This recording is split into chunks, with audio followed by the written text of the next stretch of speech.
What's going on, guys? How we doing out there? Look at this. Boy, am I late to the party or what? What's going on, guys? How you doing? Happy Wednesday, everyone. No, it's not. But so here's what I came up with. Doing good. Glad to hear it. So this is not just chatting, but okay.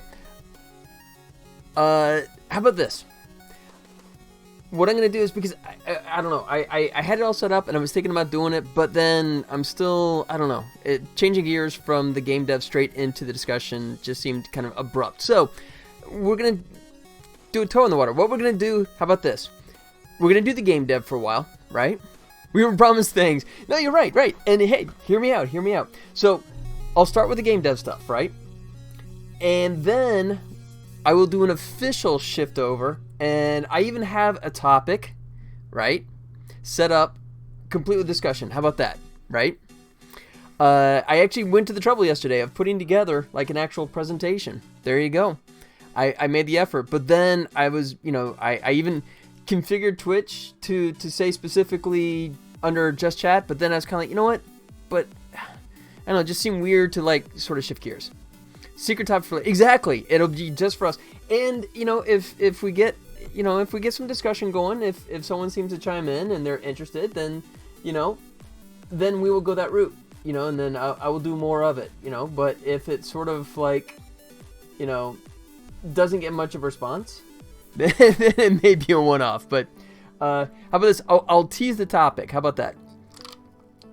I'll tell you what the topic is, right? And then let me get in at least a little bit of work here, right? And then we'll switch gears and do that. How about that? All right. Here you go. Today I'm going to present.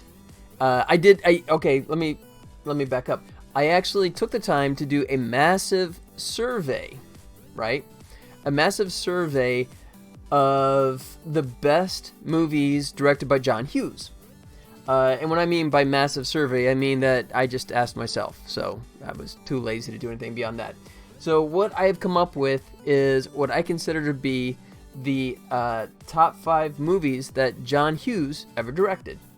So I will discuss it, and I will also put out what I think is John Hughes' worst movie that he ever directed. So I'll put that out there as well. And I don't know how many I've even watched of his. And here's the funny thing, he only directed 8 movies, right? There's tons of movies he's known for, but he only actually directed 8. So it was kind of like a small pool to choose from. But yeah, so what I'll do is I'll go over my list, right? I'll play the movie trailer, which frequently, because these trailers are from the 80s and late 80s, late 80s and early 90s, they tend to give away a lot of the plot. So you may be able to watch the trailer and kind of go, okay, I've seen the whole movie now, right?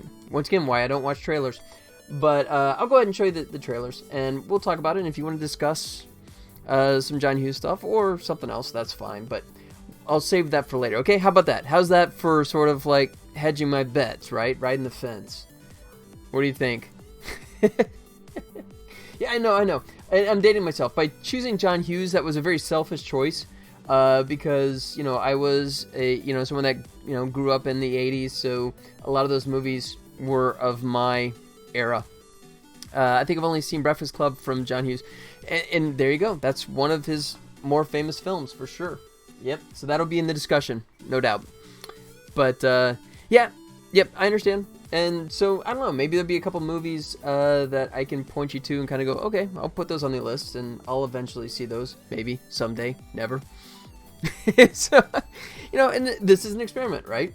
And I mean, if there's any interest in it, if it goes well, if you guys kind of engage on it, and if anyone else comes along and talks about it, then yeah, I might do it again. And also I'll be open to other topics, right?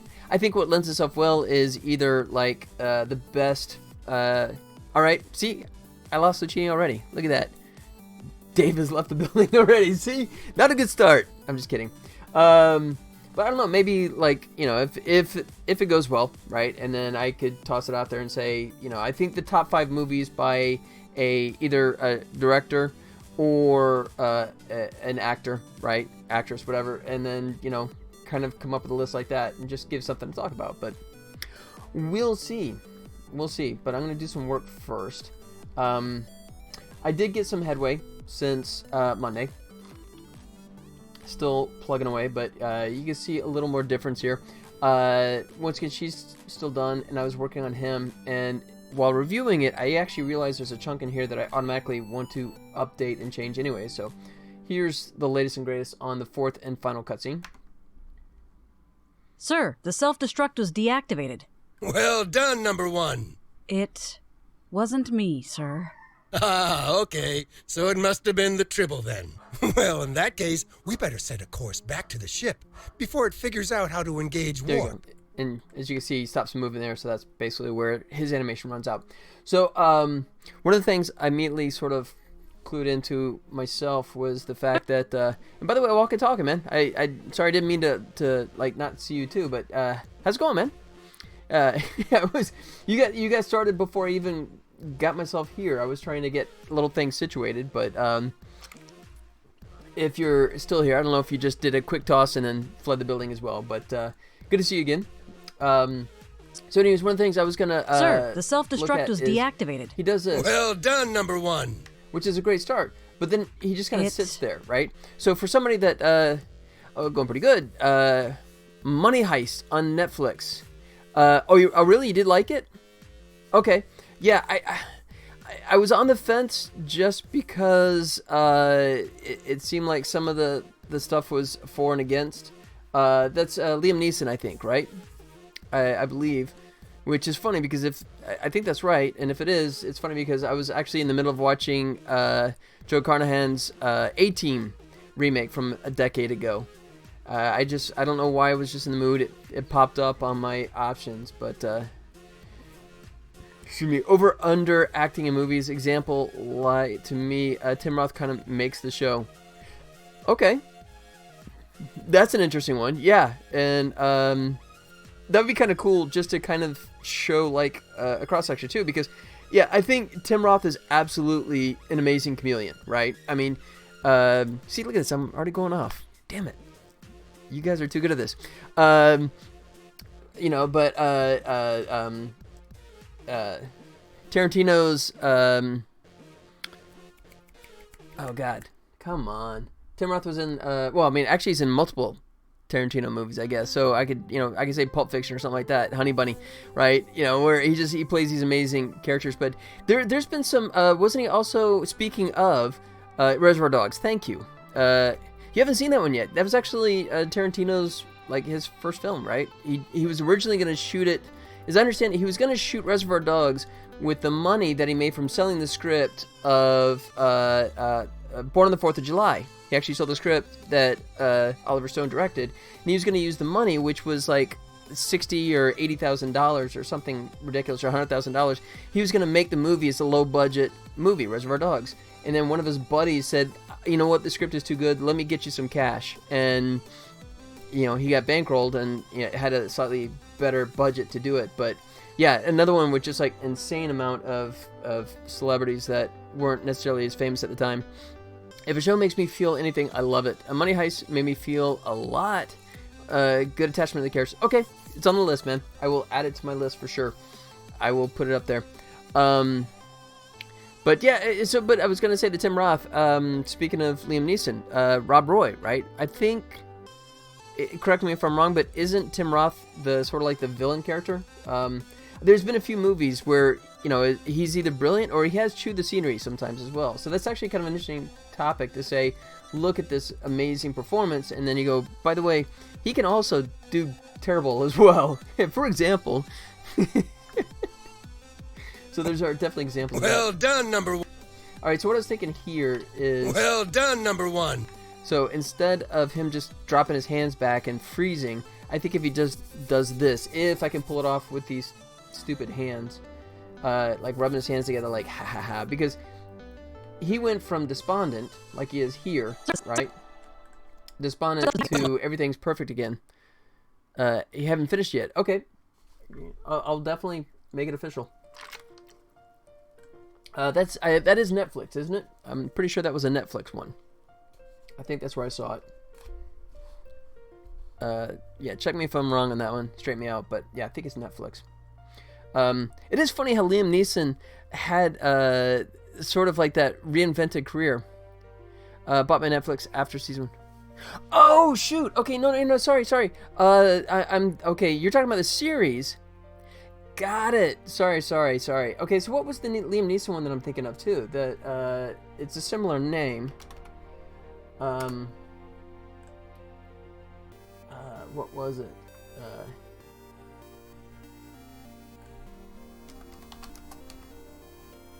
Unknown 3 Days, Redemption. What the heck was it? I know I saw something, or maybe it was Amazon. Maybe it was Amazon that I saw it on. Okay, well anyways, I'll let it slide. Yeah, okay, so yeah. Sorry. Yeah, to be honest, I got an episode and a half, or an episode or episode half, and it bugged me. It was, I don't know how to talk about it too much without giving spoilers away, but it was the character when the wheels fall off, right in the beginning. The reason why with the one character who gets attached to another and motivations get iffy, it's you know that things have to go a certain way, but I didn't like the way they made that happen, right? And I felt like it could have been better handled. So, but once again, I'm super critical, right? But yeah, if I went back and looked, I could tell you exactly how far I made that.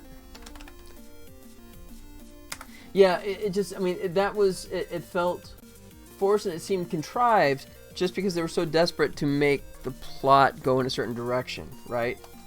So, I can tell you exactly how far I did make it. Yeah, okay, yeah, there you go. So I did. I finished one. We gotta go from A to Z.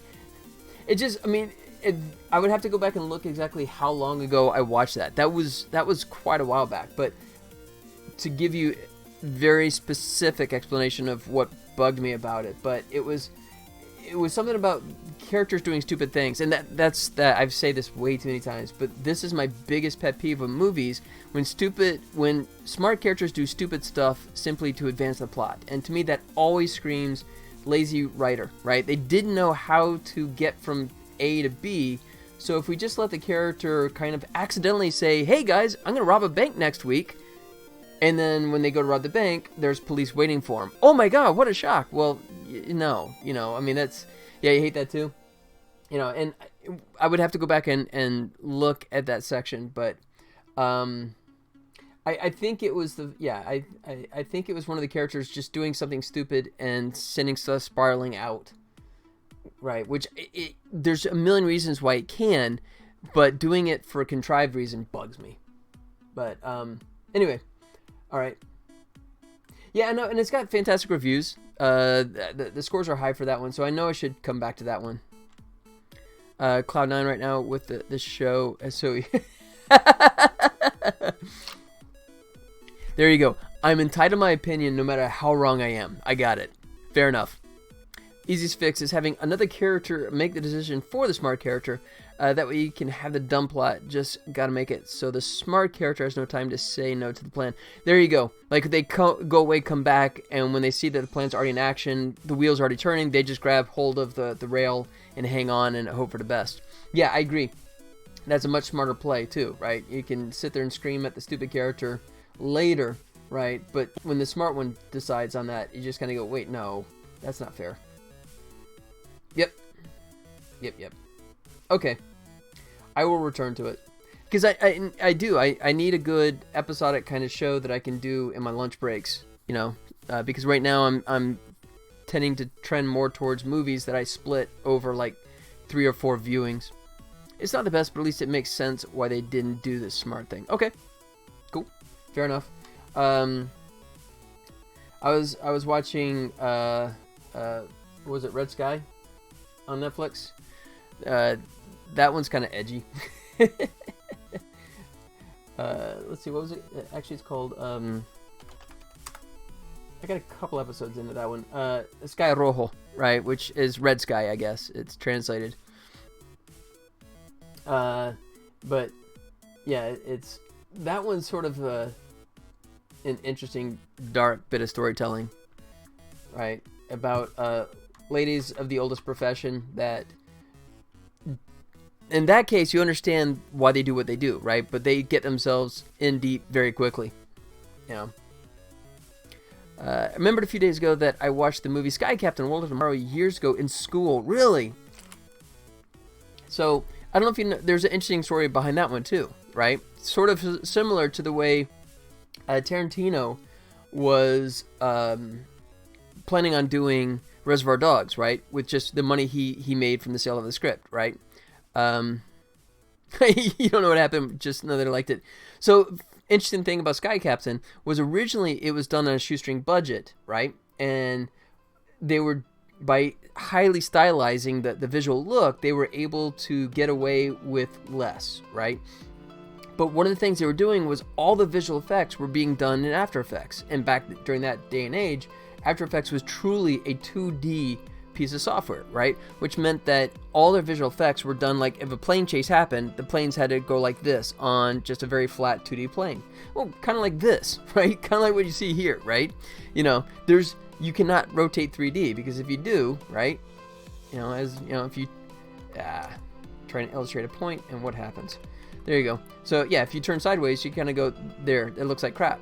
So that was the original thing. So they were doing Sky Captain. They did it for a long time as just a 2D kind of simple concept. But then some studios started getting interested in it and they wanted more. So they had to stop down everything they're doing and then switch into a quasi 3D mode. And it just wreaked havoc on the entire production because it was all geared towards one approach. And they suddenly had to stop everything and change the approach. I know that one character is actually from another movie, like his whole scenes because he was dead or something. Okay, even I don't know about that one. That's a good bit of trivia. I had no clue about that. Huh, interesting. But yeah, it's kind of a fun film, you know. I mean, considering it was just guys in an office in somewhere up in the valley in California that were putting the whole idea together, and the people that they got associated with it was fantastic, you know. But if I remember correctly, I don't think that the directors, I think it was 2 of them that actually were participating, but I'm not sure if they actually got a second swing at anything. Correct me if I'm wrong. Let's check it out. Oh, okay, so it's just one that's listed, but I thought he had a partner. Yeah, so he did Sky Captain, and then I guess he did a short film in 2012. Laurence Olivier, who died in 1989, posthumously appears as a villain. Holy crap! Okay, I did not even pick up on that. That's fascinating. That's wild.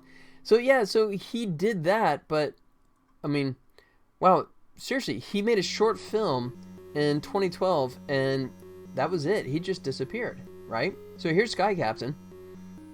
Didn't know him at the time. Learned that a few days back. Yeah, Olivier.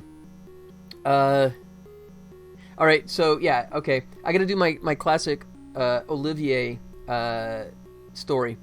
I don't think I've told it here. I don't discussed it before, but it's a great story. So it has to do with Marathon Man with Laurence Olivier and Dustin Hoffman, right? Whom, by the way, that's when my parents came up with. I'm Dustin, and that's actually, I was named after Hoffman. Me and The Graduate, same year. Anyways, so there's a scene in Marathon Man, right? Yeah, true story. So there's a scene in Marathon Man where Olivier is questioning Dustin Hoffman in a very, very unfriendly way, right? He's trying to get information out of him, right? And Dustin is supposed to be totally distraught, right? He's been under duress, really, really bad duress, right? And so the idea is he's trying to get this information out of him, right? So Dustin Hoffman, excuse me, being the method actor that he is, he basically didn't sleep for like a couple of days, right? And he was just like loopy, right, on the set.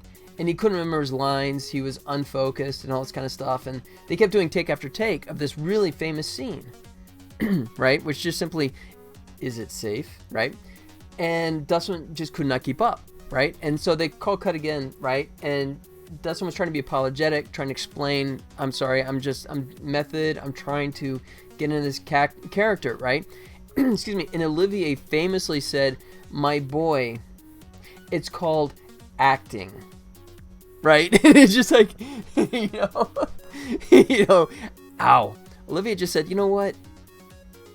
Just do it. He's like, smack. You watched Graduate in school too. My teacher loved watching old movies and singing erect. Exactly. But yeah, it's funny because I don't want to upset actors or actresses, but I'm not a big fan of method acting. But then again, I'm sort of a shoot by the hip kind of guy. I mean, I think I mentioned this before. My animation, I have tons of my animator buddies that when they have to go do something, they'll do tons of research, right? And they'll get reference and all this kind of stuff, and then they'll start animating. I'm much more shoot from the hip. I'm much more of, I will just start animating it, right? And if it looks good, I keep going. If it looks like crap, then I'll go dig and find out where I'm going wrong. But my point is that, yeah, okay, fine. True confessions. I was actually a theater minor in school. As I've said before, character animators tend to be actors that can't perform in real time. Anyways, having said that, I'm not a big fan of method acting. I always think of someone on Reddit or something said, why do they never method act a character that helps people and is generous and charitable? They always method act a-holes. Excuse me. Yeah, well, I mean, I guess because, they wouldn't have to method act that one. But yeah, so, I mean, because what happens a lot of times is that they try and stay in character, right? There's an example that I'll talk about if I get to the John Hughes discussion today.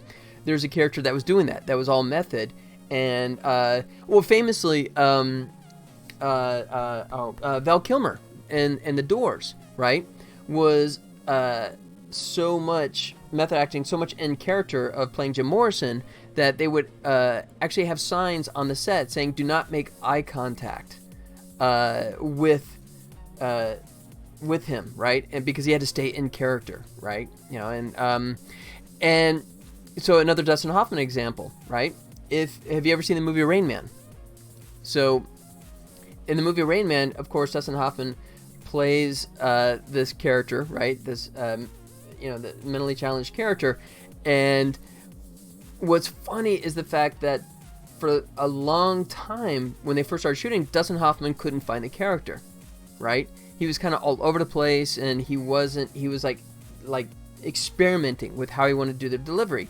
And Tom Cruise, I think, is much more of a probably shoot from the hip kind of guy, because I think he just goes in and does it, right?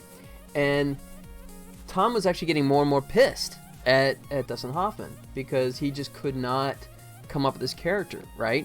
And to the point where Dustin was getting on the phone to his agent, kind of going, get me off this film kind of stuff, right? But there's a scene when they're driving in the car, right? That is craziness. That is just acting.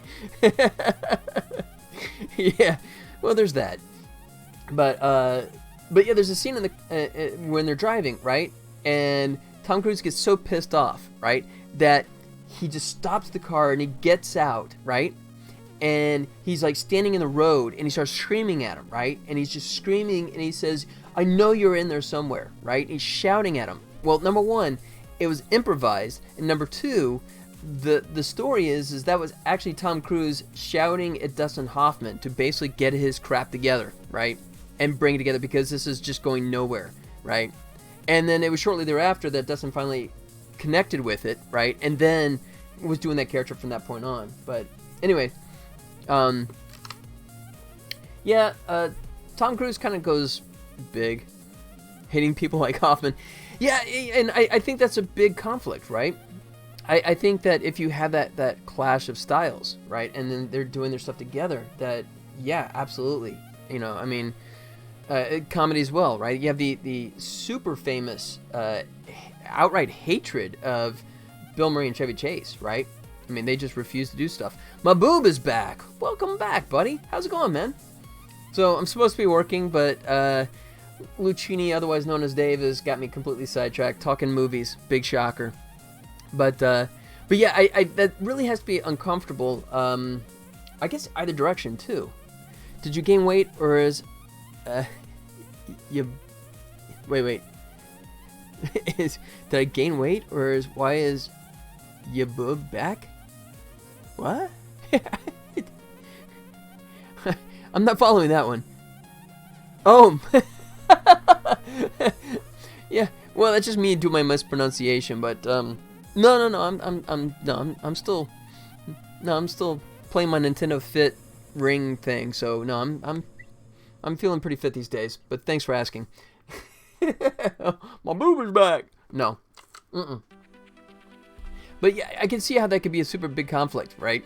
You know, I mean, if, you know, these characters that, and I get it, if they're sort of like conflicted, if they're not getting their character and they feel like if they ever step out, that they can't, like, can keep that character consistent, I guess.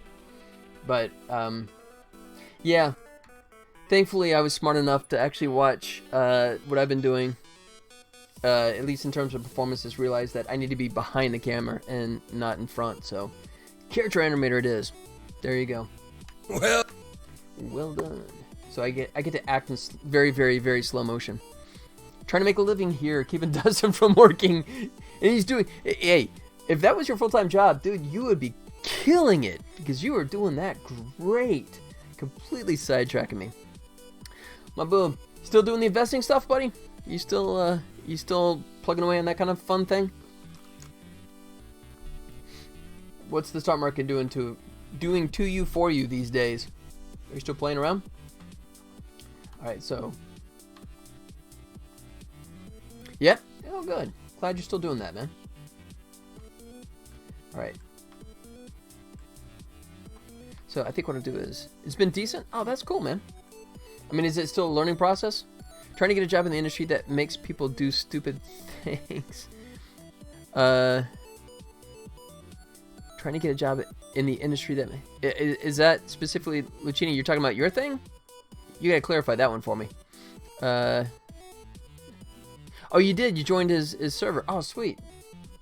That's cool. Yeah, so for those that don't know, Maboob was... He is of the younger ilk, but he's also much smarter than the average bear, who's realizing that learning to properly invest is, especially at his younger age, is a smart way to go, and I think he's absolutely brilliant for thinking that. Meant as in, my job is being the guy that makes actors do etc. do stupid things by keeping them from doing. Got it. Yeah, entourage. Yeah, I think that's the word they use, is entourage for... Yeah, you know what? I know you gotta go shoot that scene, but yeah, we got a party to go to, so can you just tell him, forget it? Let's see. Yeah. Oh shoot, why am I off? Here. I got my keys off here. 61.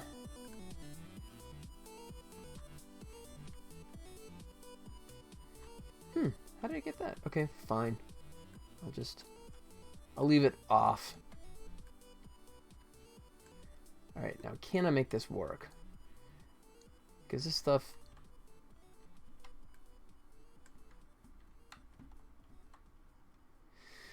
I don't know if this is going to work or not. Let's try it. Mamma Mia pose? I'm trying to do this, right? 2 weeks holiday, then 2 months of school, then I'm done year 11 finally. My boo, congrats, man.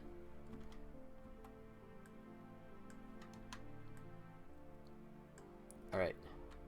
Yeah, so I don't know if this is gonna fly or not. Oh, that's not the hand, that's just a finger. There it goes. Alright, so I'm going to try and get these guys in sync.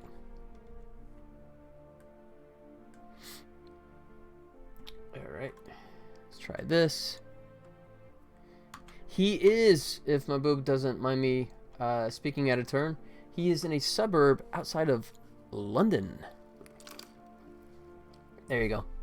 Sorry, sorry, didn't mean to, like, out you there. Alright, so...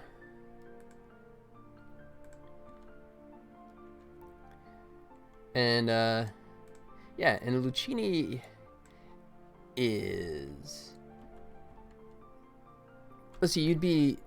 Okay, I'm going to test my geography here. So you'd be southeast of Mahbub? Do I have that right?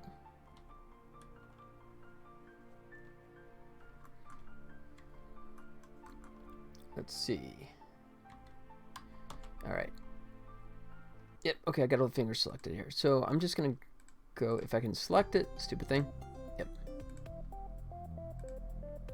Yeah, and Lucchini, you guys got a resurgence, didn't you? Aren't you guys kind of facing that in the moment? Didn't I hear that on the news? I think London is starting... I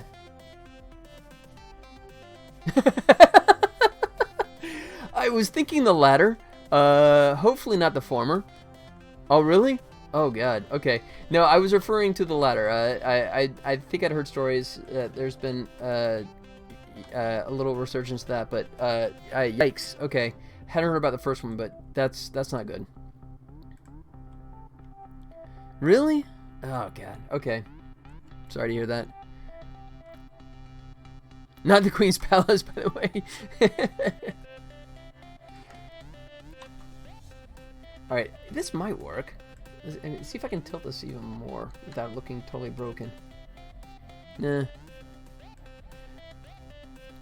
Sounds... Buckinghamshire sounds like you just took two different places. And just kind of like, you know...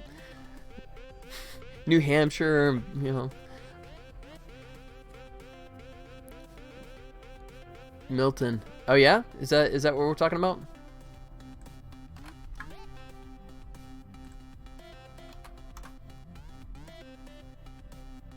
Let's see.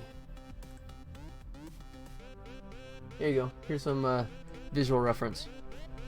There you go.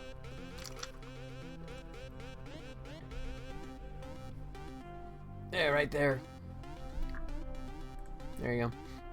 Well, yeah, and I told you guys I'm coming from Vegas, but to be specific, actually I'm coming from, I love this. I don't say this enough. So I'm working on a Tribbles video game, right? Which comes from Star Trek, and I live on the Enterprise, or, okay, in Enterprise, Nevada. So there you go. I'm coming to you from Enterprise, the Enterprise. True. Very true. Which, much like Mahbub is, like, you know, outside of London, I'm kind of outside, at least somewhat outside the strip, right? Could be a third lockdown in Germany, not sure. Don't follow the news, and I'm rarely outside, so I can relate to that. Yeah, I understand that, you know. Yeah, fetch food. And that's pretty much the extent of my explorations these days. Nah, too true. Alright, so this might actually work. Oops. Let's see.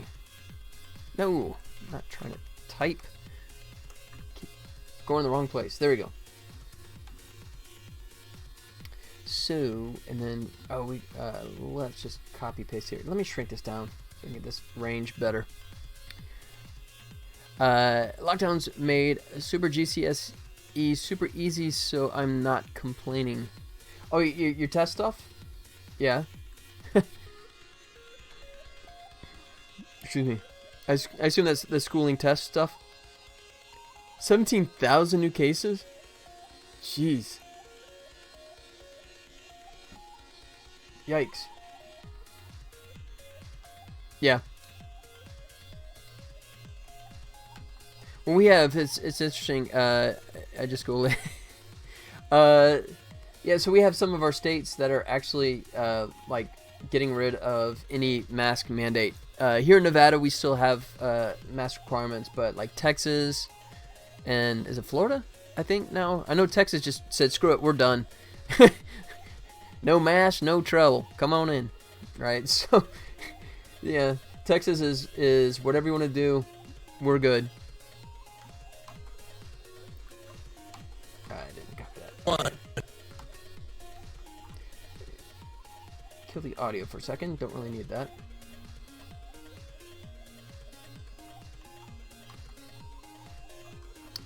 So, let's see. Oh, so I could actually talk a little, how much, okay, I can't say too much, but I talked about, I have my other freelance job, right? That's, you know, that kind of stuff is what subsidized this stuff, right? So still working on that, right? Which is one reason why this takes so long. But, so yeah, working on just one shot, and the clients not only liked it, they liked it so much they said, yeah, do more of it. So my shot actually got expanded, which is awesome because it was already a cool shot to begin with. And unfortunately, it's going to be like an eternity before it actually hits the air. So I can actually, you know, say, here you go, guys, take a look. But once it does, I'll be sure to point it out and give a little story to it too. It's kind of fun that, you know, it is. Well, you know, this one, it is. It truly, because normally the old story I use is, and I'm dating myself too on this one, I know, but when I was a kid in like Disneyland and that kind of stuff, they used to have like the driving tracks, right? And it gave little kids the impression that they're driving, but in reality, it wasn't crap because they had like a metal rail on the road, right? So your driving range was from here to here, right? I mean, that was as much as you could drive, right? So it gave you the illusion that you were actually driving. In reality, you weren't doing nothing. And it frequently, you know, because everything is so laid out, right? That frequently what happens is, you know, it's like you will make this happen from here to here, and this will happen here. This is the beats. You have to do this by this point, and that kind of stuff, right? And that's 90% of the time, if not more, that you pretty much get told this is what you're doing, and you go do what they want. But this was one in particular where they didn't have a clear idea, so I got to actually put some input into it, which is fun. So, but yeah, I still got to plug away on that one, but that one's going along nicely. But so yeah, and I wish I could say, but I will definitely dish the details sometime in the hopefully not too distant future. That's the nice thing about episodic television too, because if you work on films, right? If you work on a film, you could work on something and it could be, you know, 1, 2 year and a half later before it actually hits, right? How games have become easier? Are you just talking about like the difficulty level in general? If so, then yeah, absolutely, totally agree. I give you a perfect example. You wouldn't say that? I would, and here I'll give you an example of why I think that is totally the case.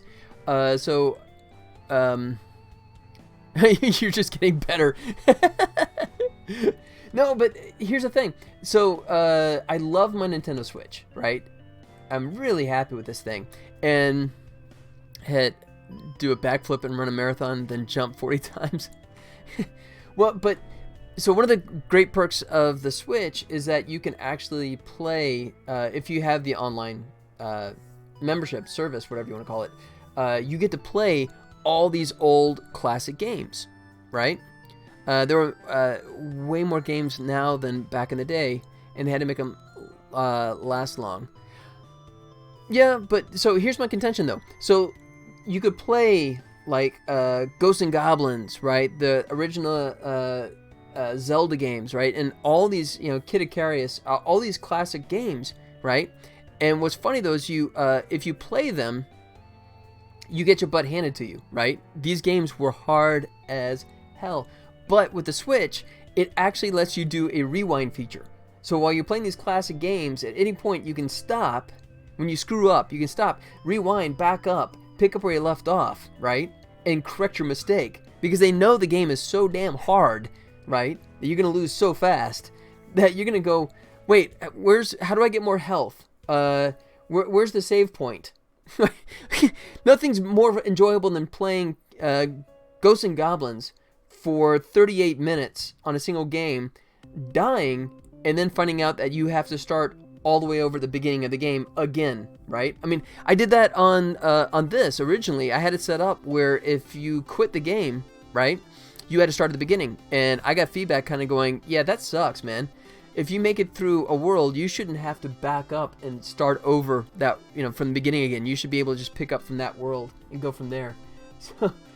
So I actually do agree. Yeah, I actually do agree that I think games are much more forgiving. Yes, I think I saw a mention of, Dark Souls. But, Dark Souls is the outlier, I think. That's sort of like the super challenging game, which is the anomaly, versus back in the day where most games were just that damn hard.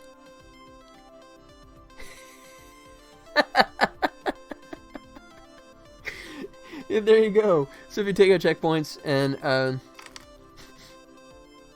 this is still the same game. And also hard. Yeah, okay. It's an accessibility thing. Higher accessibility means more people play the game. It means more money. So you see a lot of hard indie games, but few AAA games that are hard. Yeah. And I mean, to me, it's a really tough thing. And it's something that I've struggled with. Because for me, the balance is, I would love to make it just a cakewalk, right? Where, I mean, I nerf the enemies and you can easily get health throughout the whole thing. And you never even come close to losing any amount of health, right? But Johnny, what up, buddy? But the concern with doing that is if you nerf it too hard, then the people just beat the game, right? And if it's like Steam, right, then they just kind of go, yeah, refund, right? I beat it in an hour and a half, and I'm done with it, and so even though the game is only going to be a few dollars, I got to make sure that it's a really tough challenge to make a game that's challenging without being frustrating, but challenging enough that it keeps you retrying and doesn't let you walk through the entire game. Because I'm not making a game with a massive amount of content. How much there is to see? Johnny Reed, what up, buddy? Been a while. How goes your testing, man? You getting great feedback? Where are you at these days? How much there is to see? I do not know that song. No. If it's probably within the last 10 years, then I'm going to be clueless because I'm old and I'm just not listening to... Yeah? Yeah, so yeah, you have to educate me on that one. Okay, so that's working there. So 63, 69. Yeah. The Hooters. Oh, wow. That was like 90s, wasn't it? The Hooters? Okay, I was close. Is that kid from Florida? I have no idea what that is. Yeah, the Hooters had, and we danced on the wave in the ocean, romanced. We were liars in love, right? That was like their big hit song, wasn't it?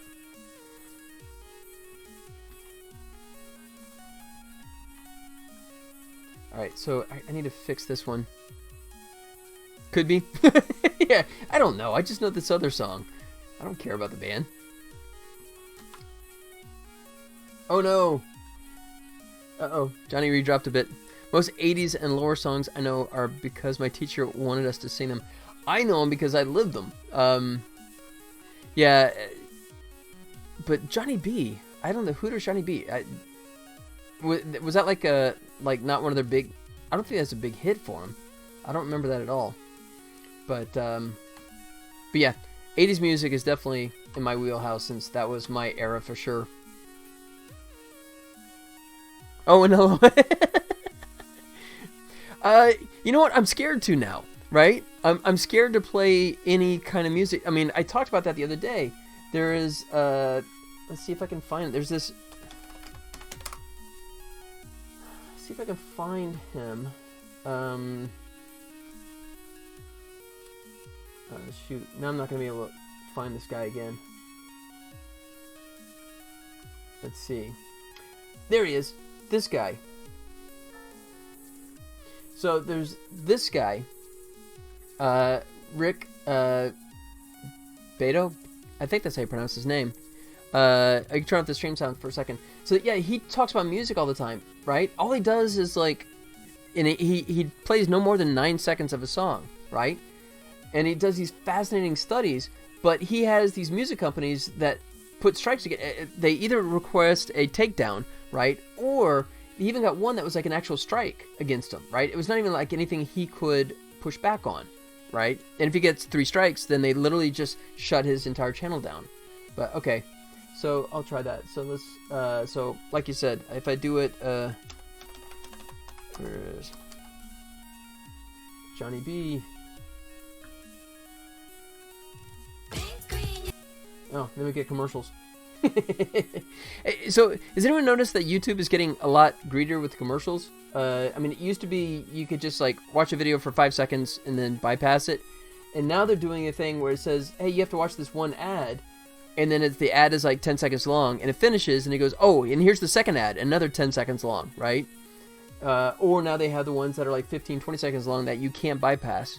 You had 2 commercials. And yeah, you can. Well, I've been unfortunate. I mean, the ones I've been getting is like I can't skip either. But you see 20 yellow strips in the video and already know it's messed up. All right, I'll skip ahead here and I'll play a second here. Hopefully not get in trouble.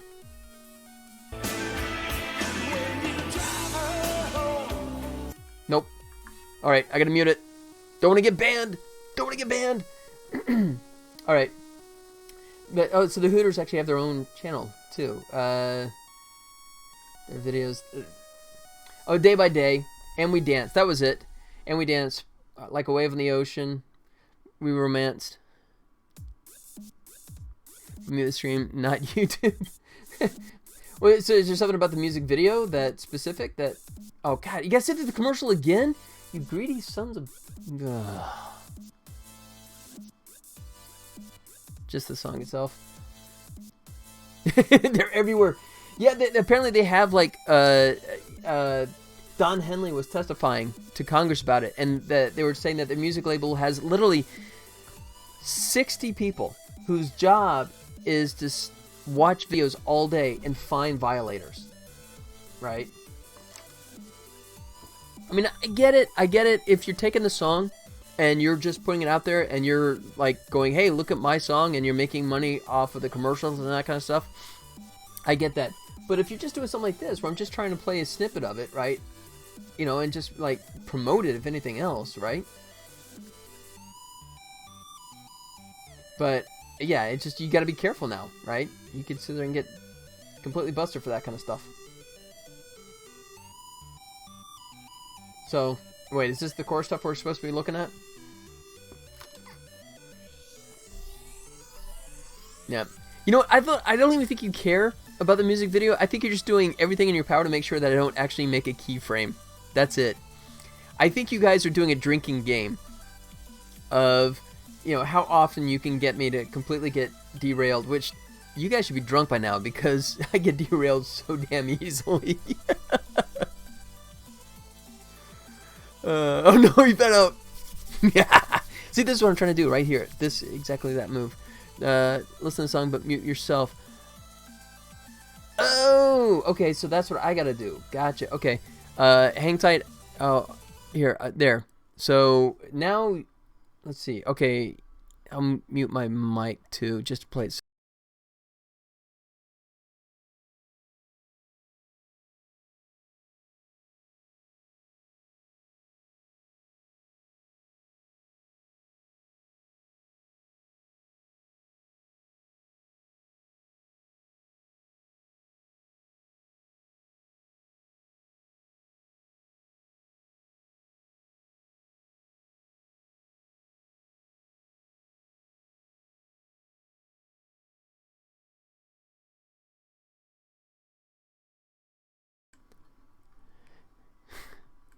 All right, so yeah, so I listened to the Johnny B. Open Your Eyes. No, I really don't, right? And I mean, I like I said, I know a couple of their hits, right? You know, day by day. Day by day. Yeah, maybe it was. Maybe it was just a regional thing. Here, let's find out. Since we're going down this rabbit hole, let's just do it. Chart position. Here. Okay, day by day, yeah, so here you go. 1987, Johnny B reached 67. Right? And then where did the children go? Yeah, so that's probably why. Let's see. See if you guys had.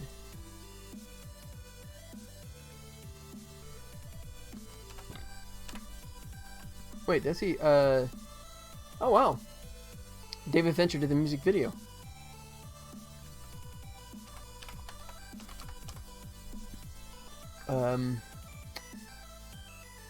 Yeah, so no, unfortunately, I don't get the, not gonna be able to find out easily, I guess. But, yeah, so if it only reached 61 here in the U.S.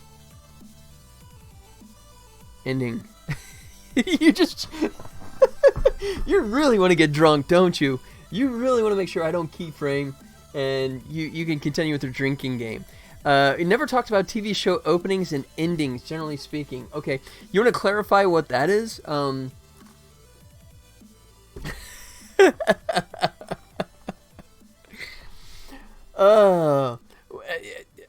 Okay. Is that just throwing so one of the best openings? All right. Which I have not seen, so I can't help there. So yeah, nice try. Music is awesome. Oh, you want? Oh God, you saying I have to go find it now? Damn, dude, you really want to just go ahead and make sure I don't do anything.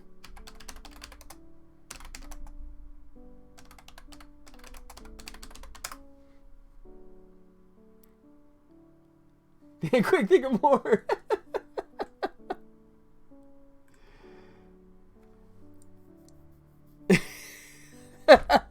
And I'm just following along, right? Like a dog chasing his tail. God. Whoa.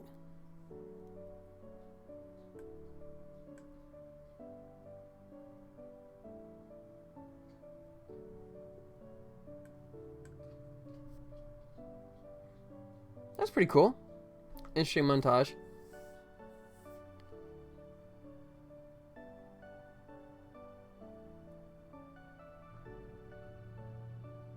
And give it a burn. Yay.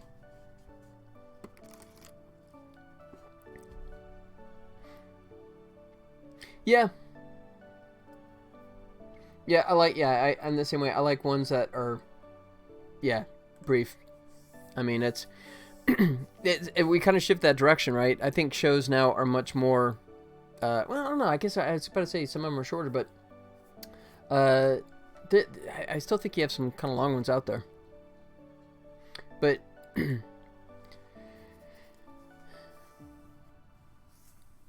yeah, the whole map kind of thing, the rolling out and showing the different territories. Yeah, though I've not seen the show, I have actually seen the opening credits for it. All right, I'm gonna sneak in a keyframe here while I can, while you're distracted. All right, so I did have everything selected there.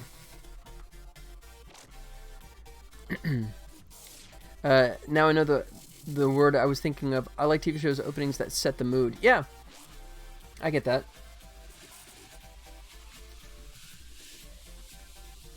$61,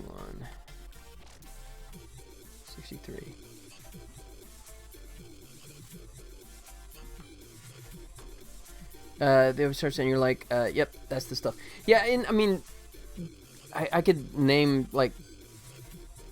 Okay, dating it, but I mean, like, James Burrows directed a lot of these episodes, but I mean, if you look at Taxi, right? I love the opening of the old TV show Taxi, where it's just shots of Taxi driving on a bridge. That really doesn't set the mood for the show, I guess, as much, but I guess Cheers would be a better example, where Cheers has a montage of bars that throughout the ages, right?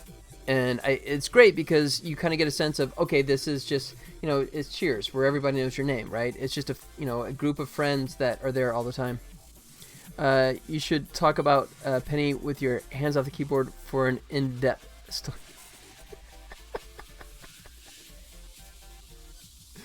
Oh, really? God, you guys are just totally trying to wreck me. Okay. No, Cheers was a film before a live studio audience. It was so good. Yeah, and I actually, my claim to fame, I had a friend that got me on the Paramount lot back in the 80s. The same time I had that story about Michael J. Fox, right? The same era. It has Ted Danson in it. I watched the show Becker, though, one of my favorites. Yeah, Ted Danson is awesome. If you like Ted Danson, then definitely watch The Good Place with Kristen Bell. Absolutely loved that show.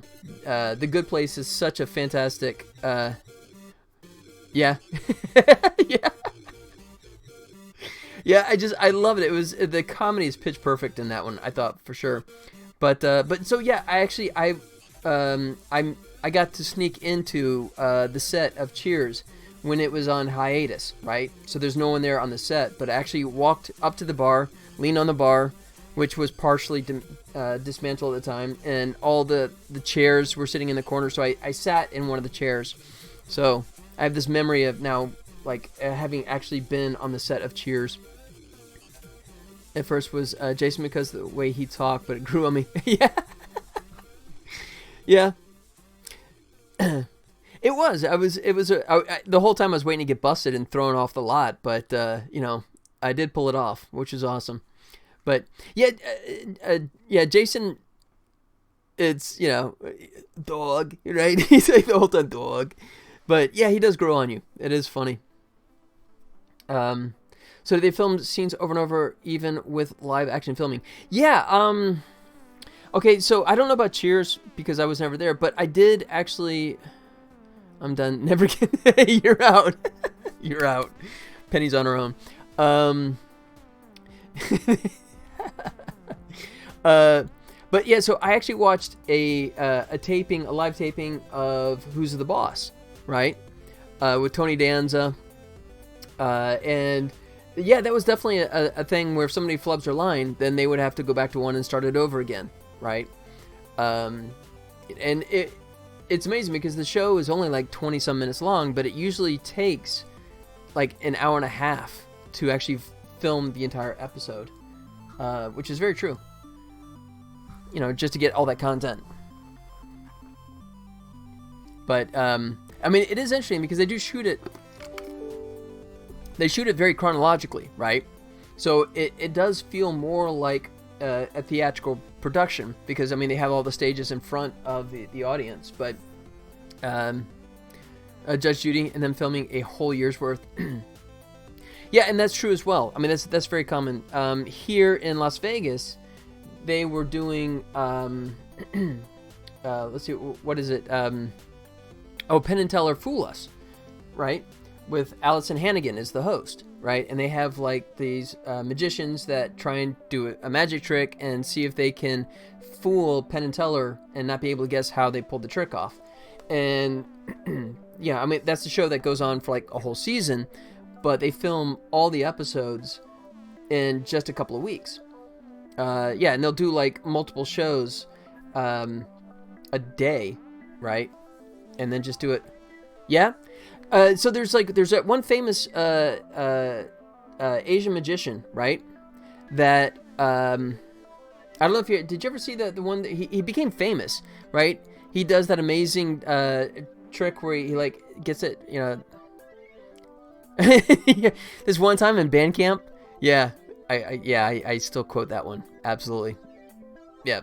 Yeah, my wife has been watching the heck out of How I Met Your Mother, which is getting played on local television. So she's been watching a bunch of Allison Hannigan lately. But so there was that one, he got pretty famous for like at least a few minutes. Let's see, on yeah, this guy.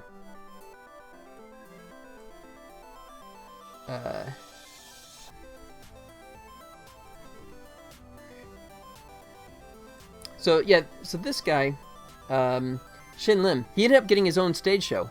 Yeah, there you go. So I actually saw this. I was there. As a matter of fact, I think there's one point I went with a buddy of mine, and there's one point you actually see us in one of the crowd shots. But it's funny because I was showing my parents this, right? And they go, "Oh, that girl, those girls that they have that he calls up, they're a plant, right?" And it's like, no, because the one girl was actually standing like 2 in front of me, right? She was actually there. She was with her family, so it's kind of like, no, actually she was waiting in line with the rest of us. I don't know what Melfora Alert is. Oh yeah, my boob's thanking him. Yeah, they host it. They actually shoot it at the Rio, at the stage where Penn and Teller do their actual show, right? Yeah, there we go. This girl. Yeah, she was actually in line, standing in front of us. There you go. Okay, should I try and find myself? I don't know. Oh, it's just him. I don't know if we actually get shown in this one or not, but if I could find the whole episode, there's a part where they cut to us, and it's you can actually see, because we were like sitting right behind them. Yeah.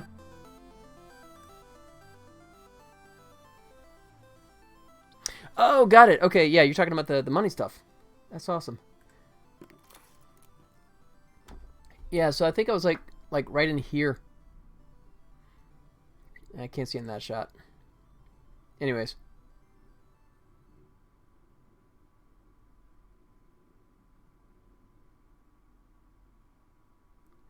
Let's see this. If they shoot him face on.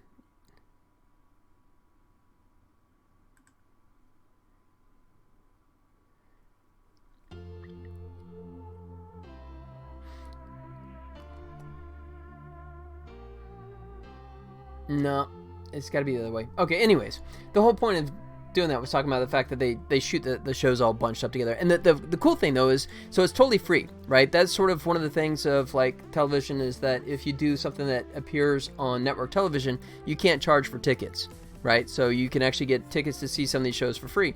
But the extra perk was that Penn and Teller, after they finished filming for that episode, they would actually treat us to one of their own magic tricks themselves, as a thank you to the yeah, that was part of the rules that was established by the government a million years ago, right? Now, that doesn't mean that the tickets are easy to get, right? What traditionally will end up happening is the VIPs get most of the tickets, right? They get handed out to all the people in the know, and then you can wait in line outside in the super long line. If there's any seats left over, then you can come in and actually fill the leftover seats. So you could wait in line for hours and still not get in. But anyways, true story. Wet Hot American Summer. That was another one. I tried to get into it because, I mean, a bunch of the stars in there I like, but to me, the humor, it was like they were overacting too much, right? I thought it was like way too far over the top, so I never really made it that far into it. Did you like that one?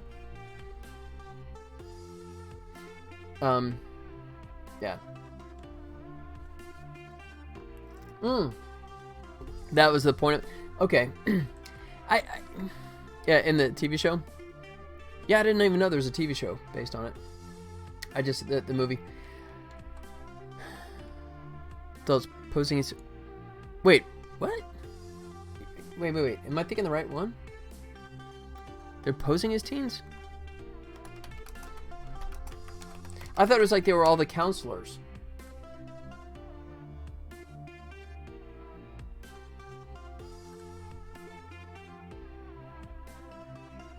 Yeah.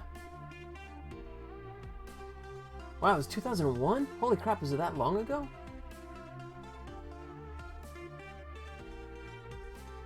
Huh. Okay. They're basically 34-year-olds playing 16, 8-year-olds, which was the joke. Which is basically like the movie Grease, too, right? Grease, you know, you had 30-somethings, Olivia Newton-John and John Travolta playing high school kids. As campers in the show, they are counselors. Oh, okay, got it. So I never saw the movie. Now I'm on board here. So I didn't see the movie. I only saw the show. Right. Got it. Yeah, I think Paul Rudd's awesome, man. Paul Rudd always cracks me up. Obviously now he's famous for Ant-Man, but I mean he's been doing a bunch of stuff over the years. I Love You Man, right? Which is funny. They actually filmed one of the key scenes in that right outside the place I used to work in Venice Beach. And the joke is basically that there are 40 acting teens, which is good to see. Well, there's like that other one too, Pen 15, because I won't call it by the other name. With the two girls that are like in their 30s, acting like they're in high school as well. Excuse me. Which, yeah, another one I tried to get into, but I just couldn't quite make the connection. But, alright, so should I even bother trying to, like, okay, so animating isn't happening, right? You guys have successfully derailed me yet again. I wonder what that is.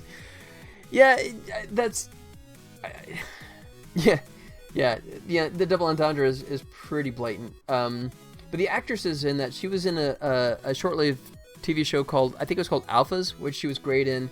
And she was also in Plus One, which is a movie that I watched recently that has Quaid in there, who Dennis Quaid's son, who's also the star of The Boys, right? But yeah, I really like that one actually. That was my kind of movie, right? A traditional rom-com. But I just, that one, Pen 15, once again, I'm calling it that because I don't want to get in trouble.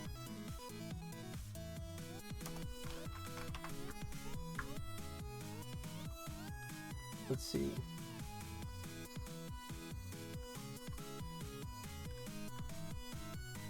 Yeah, so I mean, they're 30-something-year-old actresses. They actually created the show themselves, and then it's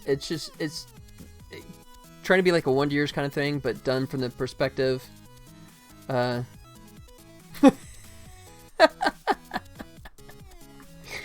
Yep. You guys basically have a bet to figure out which one of you can like derail me the most, right? And they're adults that just act like. Well, no, because in Pen 15 they're acting. They're trying to act like they are, right? So I mean, they have interactions, and it's strange because these bastards. All right, fine. You know what? Fine. I'm gonna switch then. I'm gonna go ahead and do my thing since I put it together. Black Dave at it again. Here you go. Let's see. You know what? Okay, but if I'm gonna talk about this, I'm gonna burn through it. I'm gonna take a quick break. I'm gonna duck out, use the restroom real quick, come back. Hang tight, I'll come back, and I will talk John Hughes, okay? So I put in an hour where I got about, maybe 10 minutes of animation time in? Probably less. Why do I even bother? Alright, hang tight, I'll be right back, and then we'll talk John Hughes, alright? I'll let you guys, IMDb him in the meantime. More bastards. Okay, fine. I'll be right back. Hang tight.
All right, I'm back.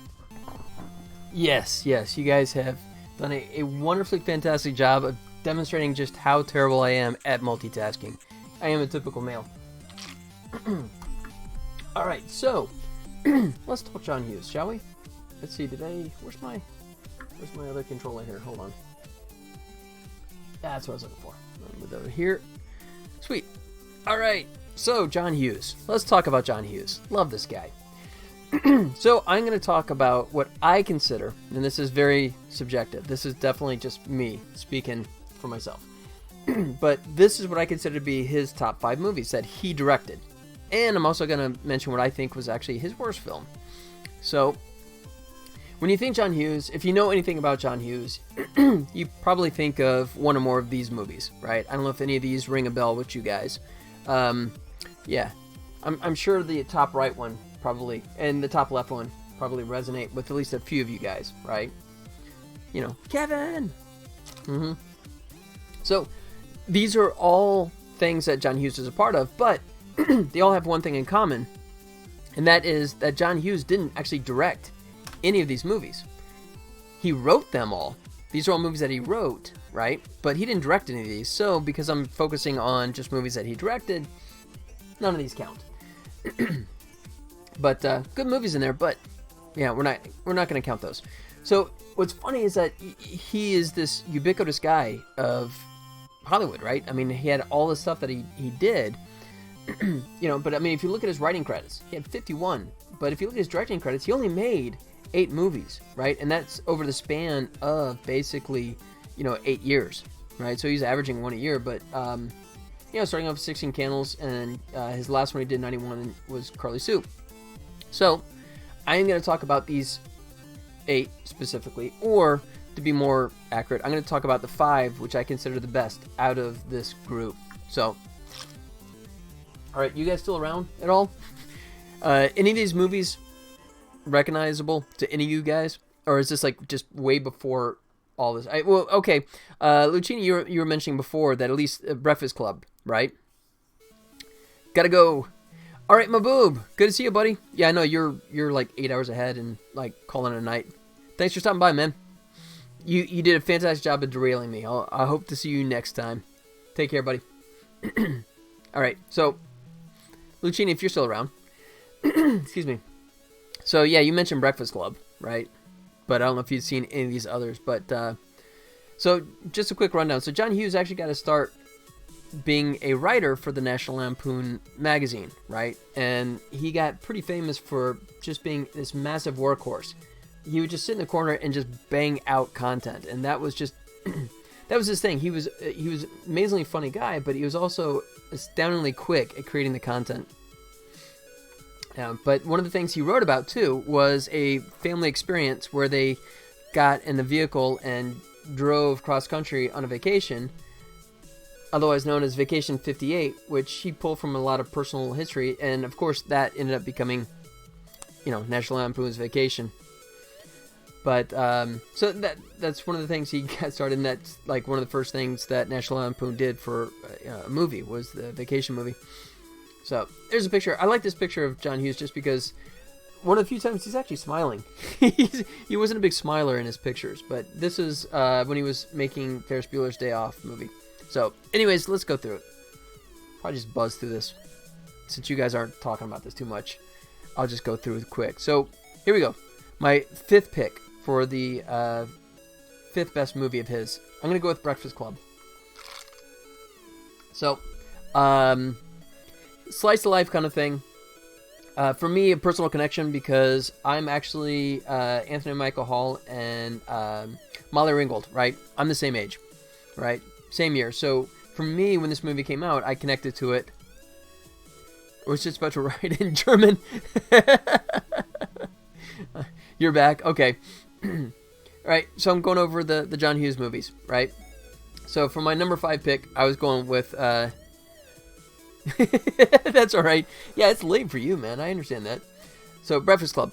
That was... It is. And I say this just because I don't know if this would appeal. I mean, as I was just saying, these two characters, right? Anthony Michael Hall and Molly Ringwald, I'm the same age, right? So when this movie came out, it spoke to me personally because I was in high school. Excuse me. So I related to it way too much, right? I mean, so the idea is that you have, the criminal, you have the basket case, you have the nerd, you have the jock, and you have the princess, the prom queen, right?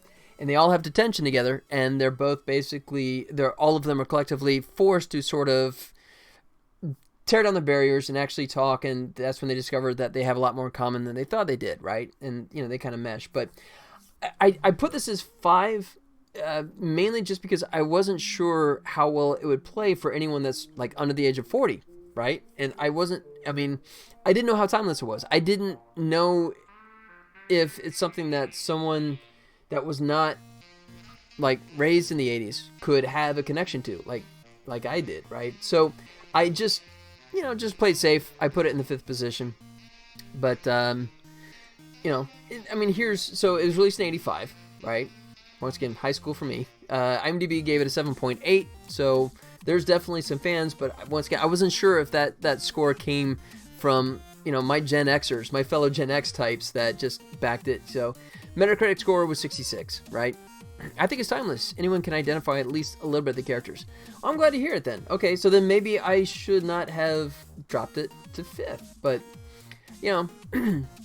it was a tough choice, but it may be just because also maybe I'm getting older, so I identify more with some of the movies he did where he has like more grown-up characters. But yeah, I mean, I still listen to the soundtrack. Actually, that was one of the I think that might have been the very first CD I ever bought was the soundtrack to Breakfast Club, right? And I still have some of the songs are part of my running repertoire. When I go jogging, I listen to them. So love the soundtrack. Wore that thing out like crazy.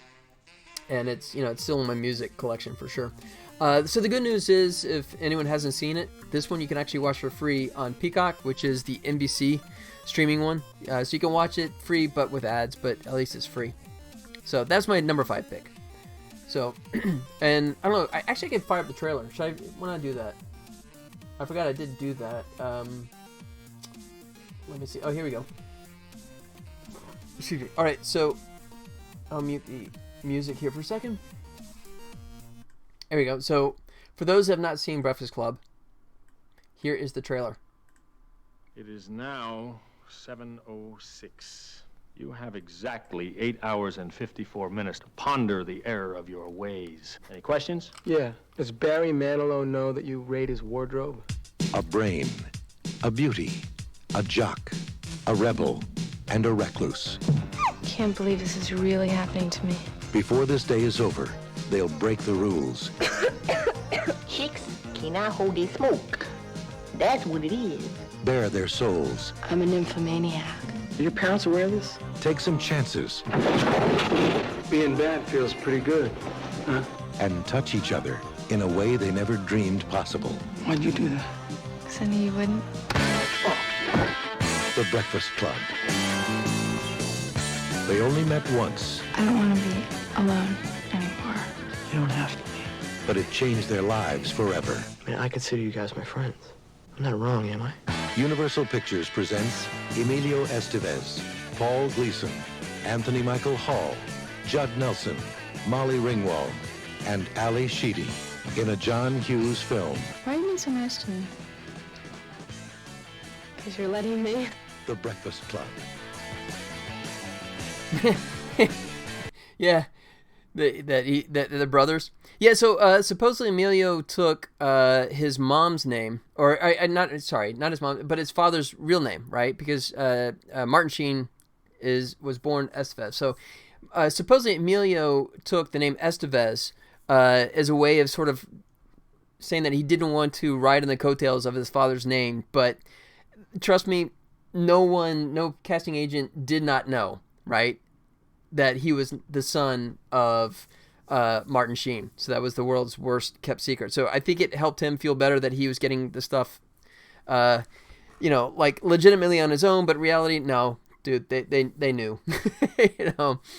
But he's been in some fun stuff over the years, right? He's coming back for the Mighty Ducks. I guess they're doing that as a Disney Plus series now. But so I guess also one of the things I was kind of being cautious of is the fact that too, if no one knew, everyone would be like, "Why do you look like a carbon copy?" That is true. Yeah, he probably looks more like it than Charlie does, I'd say. But so Breakfast Club also, I'll put a little thing out there. So Breakfast Club has some issues. These movies are made in the 80s, right? And 80s had a different mindset than what we have today, right? So there's a scene or two in here that in the current environment that people might find like not tolerable. I get that. That's about the best I can put it. But so for me though, still, once again, I mean, I saw it when I was in high school, and for me it just completely connected, just because I felt like I was a little of all these characters mixed together, right? So yeah, I love it. It's still a cherished film for me. All right, so here we go. Next one, Uncle Buck. John Candy is just such an amazing comic. He was so freaking funny.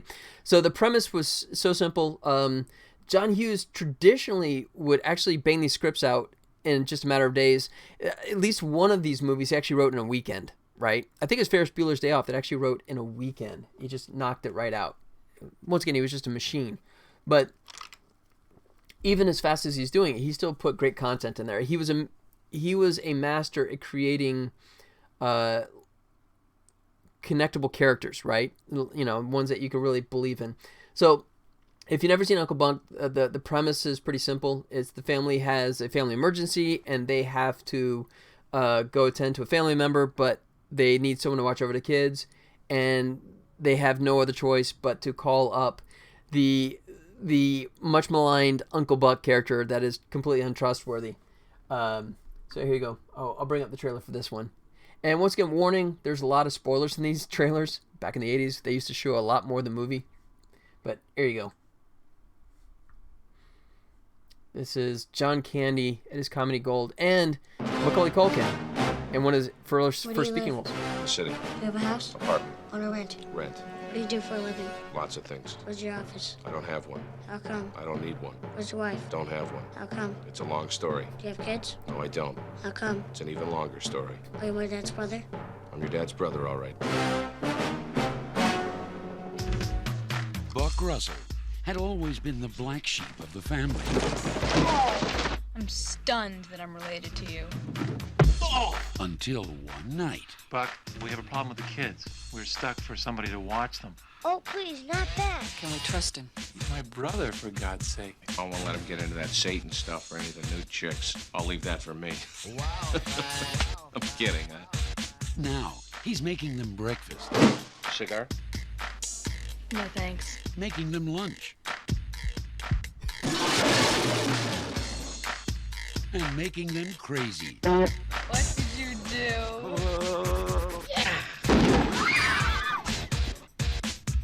He's irresistible. And I want to ask you why I'm so attracted to you. I wouldn't even guess at that. He's unbelievable. I'm Anita Horgar. I'm Buck Melanoma. Molly Russell's wart. He's Would you just John Candy as Uncle Buck. What does he like to drink? I've been leaving the toilet seats up. Is that what the blue water is? It's not good for him, huh? Uncle Buck, the new comedy from John Hughes. You have much more hair on your nose than my dad. How nice of you to notice. I'm a kid, that's my job. Coming soon to a theater near you. There you go. There's Uncle Buck. So that's my fourth pick. Yeah, unfortunately, I don't think there's a way to watch it for free. I think you have to do it as a rental. Yeah. IMDb score of 7.9, released in 89. Metacritic, they weren't too kind to it. 51. It's, I think the reason why I like it is because it's, it was, I think his first more like grown up story, right? This is the first time that John Hughes sort of like got away from just doing the teenage story and focused on adults. The B-Ways on the High Seas. Yeah, I'm not sure what that is. Okay. But yeah, it's a very nice kind of heartwarming story. And it's a fun, simple character arc, but it was a novel kind of storytelling. And I mean, the actors are pitch perfect, and a pirate always finds his treasure. Oh, gotcha. Okay, I'm with you there. Right, there are ways. Right, nature finds a way. Got it. Okay. But yeah, it's a very sweet story. So I would say give that one a try for sure. John Candy was definitely in his element on this one. Right, some of it he has improvs in there occasionally, which are just fantastic. But it's just. What's funny is that there's a recurring theme in John Hughes stuff, right? I think that you see throughout, it looked fun, good, okay. And it's not one of those where the trailer looks like really great and you see the movie and you kind of go, God, that sucked, right? The trailer is really representative of the movie. The movie measures up to the trailer standards. But, so an interesting thing, though, about John Hughes, which happens a lot of times, is that, they're in perpetually upbeat, right? They're always sort of like uplifting kind of stories and, pretty much always have a happy ending. But what's interesting about John Hughes is that they frequently have like a slight dark undertone to them, right? Or at least one of the characters or one of the themes, if you look at it from that kind of point of view, it's kind of strange, but it's one of those things that the character will sort of like come out of it, right? Or grow into it. But I mean, like in the beginning, John Candy is just like a completely untrustworthy person that you never want to have around kind of thing, right? Have the day of lives and immediately going back to where they were before. Well, that's the big question mark, right? That is the question mark of what happens tomorrow. Going back to the soundtrack, right? As I referenced the fact that in the soundtrack, it's like, when I'm walking down the hall, will you even acknowledge me, right? We have this moment now. But what happens tomorrow? And they even make reference to that in the movie itself, too. It's like, would you even acknowledge me, next week, right? Yeah, we're here. We're fine because we're out of our element. We're out of our group, right? Our tribe, our clique, So it's an interesting thing that I think it's kind of a bit of a litmus test, a prism kind of thing where you can decide yourself. Do you think that they would actually make friends afterwards? Or do you think that it was just a moment in time and there was nothing after that? That's a good question. Good philosophical question. All right. Number 3, 16 Candles. So this was John Hughes' first movie, right?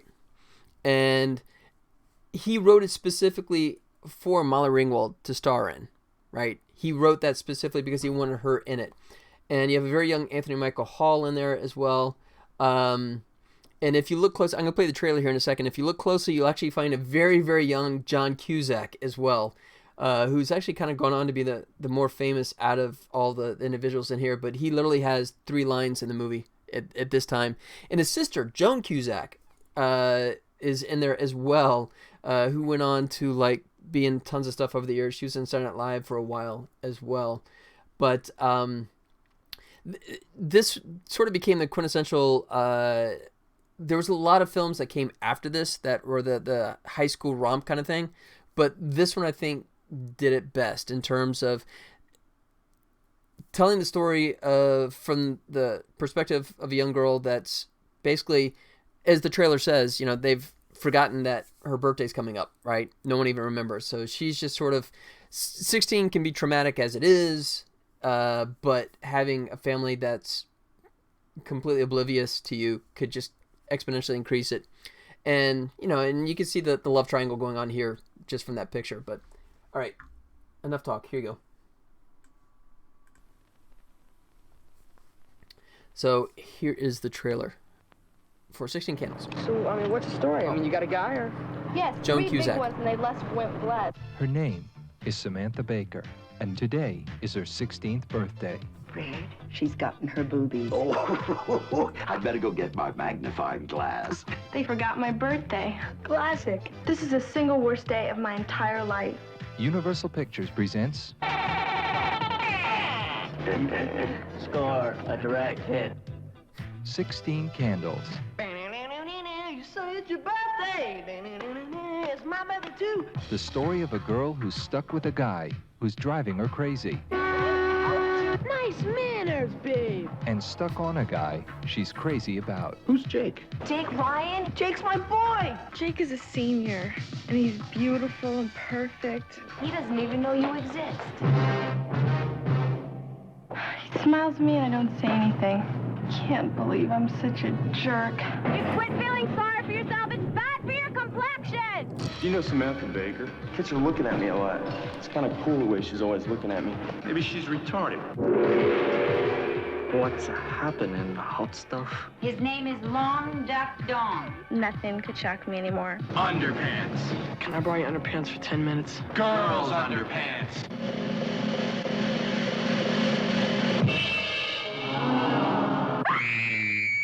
Hate that rock and roll rubbish. Everybody in this family has just gone totally out of limits.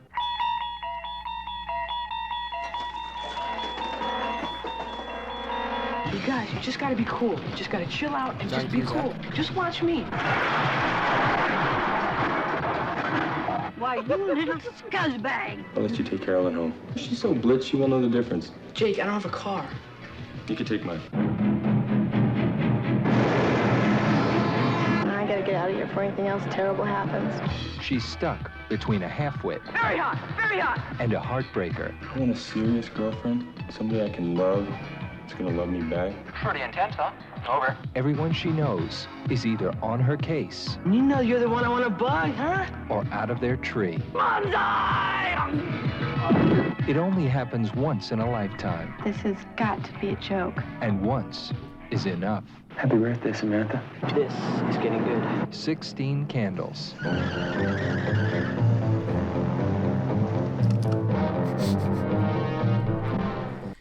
Now, yeah, it looks terrible quality-wise just because this is a copy off of a print that was shown. So it looks very washed out and the audio is terrible. But what is this movie? Yeah, funny, so you talk about that, but it is a very much a relic of the 80s, right? And let's see, so here you go. Yeah, it was released in 85. IMDb score is 7.1, Metacritic 61. So here's the problem, though. So this is a movie that's made in the 80s. Different political mores, right? There's a lot of people now that find the film... well, there you go. You see, you beat me to the punch. But there is some very politically incorrect stuff in this movie now, right? There was stuff that at the time was considered just entertainment, but now by our standards today... yeah, it says Breakfast Club. Let me close that one. Let me bring it back up here for a second. Yeah, so there's some content that you look at now and you kind of go, wait, what? Right? I mean, and it is definitely a relic of its era, right? So I'd point that out. And I mean, obviously, even more so, there's that, but the thing in particular, if I could find it again. Yeah, this. This has people up in arms big time now. What's happening, hot stuff? His name is Long Duck Dong. His name is Long Duck Dong, right? Which, yeah, it was an 80s thing, right? It is very much an 80s thing. So there's a lot of people that, even Molly Ringwald has talked about the fact that she is not the fan of John Hughes that she was back in the day, because of changing views and changing beliefs, right? Now these movies are kind of looked down upon. There's also some stuff in Breakfast Club that has a similar kind of issue, right? As well as 16 Candles. So I don't know. I mean, you can take it as a thing of its era, or you can kind of say, you know what, I'm not going to touch it because of the way we believe now. So anyways, next one, Ferris Bueller's Day Off. This is an interesting movie. This is what I was talking about too, where I was talking about how can be some dark themes, right? So the idea is that Ferris Bueller, played by Matthew Broderick, right? The very perfect Matthew Broderick. He was perfectly cast for this role. He plays the character Ferris Bueller who has no trouble getting away with everything, right? And it's just a day that he decides that it's too nice to be going to school, so he's just going to play hooky, right? It's dated, not good for today's standards, but back then it was a great movie. And that is very true. That is very true. So, okay, here you go. Ferris Bueller's Day Off. Once again, crappy trailer transfer. I said it before and I'll say it again. Life moves pretty fast. You don't stop and look around once in a while, you could miss it. What is so dangerous about a character like Ferris Bueller is he gives good kids bad ideas. Well, why should he get to skip school when everybody else has to go? Syphilitic meningitis. He never gets caught. This guy in my biology class said that if Ferris dies, he's giving his eyes to Stevie Wonder. Well, he's very popular, Ed. I recall Central Park in fall. Ferris Bueller, do you know him? Yeah, he's getting me out of summer school. They think he's a righteous dude. Think he'll be alive this weekend? I can see him denying popular belief, setting off on some impossible mission. Jeopardizes my ability to effectively govern this student body. He does whatever he wants. You know, as long as I've known him, everything works for him. Whenever he wants. He's very cool. And he never gets nailed. Ferris can do anything. Oh, he's such a sweetie. Wake up and smell the coffee, Mrs. Bueller. It's a fool's paradise. He is just leading you down the primrose path. Matthew Broderick. Bueller. Ferris Bueller. Ferris Bueller's Day Off. Because life is too beautiful a thing to waste. There you go. That is Ferris Bueller's Day Off. 7.8 on IMDb. Released in 86. Metacritic 61. Unfortunately, most of these, there's not a free way to watch this. But so many quotable lines in this movie, right? There's so much. And once again, it's hard for me to step back because, when this movie came out, I was a senior in high school. So for me, there's a connection to that for sure. Right? Just because that was like of my era, right? And the idea of ditching school. So I don't know how much of that translates to a current generation. I don't know. But just personally speaking, yeah, it's a fun film, right? I won't say as much in terms of character arc. It's just some of the characters are, but I mean, you have the classic villain, the principal, right? Played by Keach, who just does a hysterical job, right? So I think it's a very funny film. Once again, it's hard for me to separate myself from the 80s and look at it objectively and still not, because there's so much that was quoting with my friends back in the day. So selfish choice, maybe. I'll let you decide. But all right, so my last one, my number one, Planes, Trains, and Automobiles. This one truly is timeless. It is a really well-made film, and the fun thing about it is that family's everything. That is why this movie works so well. I think he was born with gray hair. Yeah, I don't think he ever not had gray hair. That is true, though, isn't it? All right. And once again, the late, great John Candy. So here is Planes, Trains, and Automobiles.